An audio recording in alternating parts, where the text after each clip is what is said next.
আসসালামু আলাইকুম। এই যে বাবু দুইটার আজকে দেখি কি অবস্থা। ভাইয়া, ছোট ভাইয়া, কথা বলা যাবে তোমার সাথে? একটু কথা বলি। লাভাই দেবো?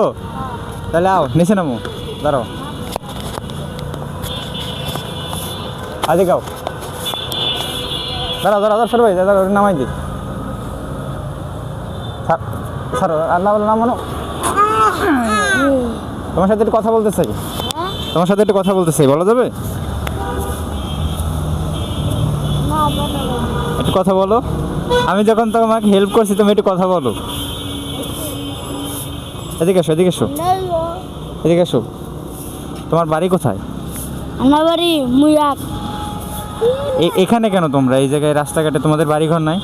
দেশের বাড়ি নাই? আছে কোথায় বাড়ি? ওই অভিজ্ঞতা লাগাই থানায়। তোমার আব্বু আম্মু নাই? আব্বু নাই, বাপ নাই, আর মা আছে। তুমি এত ছোট তো, তুমি এখানে যে উঠছো, এখন এখানে যদি তুমি পড়ে যাইতা তুমি ব্যথা পাইতা না? ব্যথা পাইতে তোমার আম্মু কোথায়? আম্মু আম্মু গেছে বাজারে। বাজারে গেছে? আর তুমি এই যে এতটুকু বয়স, তোমার তো এখন স্কুলে যাওয়ার বয়স, তোমার স্কুলে যাইতে ইচ্ছা করে না? আমার স্কুলে ভর্তি দিব আমার মা। আম্মু ভর্তি দেবো? কবে দেবো বলছে কিছু? হ্যাঁ, কিছু বলছে যে ভর্তি আজকে দেবো বা কালকে দেবো? কিছু বলছে যে ভর্তি? সেটা দিবে। ও আচ্ছা, এটা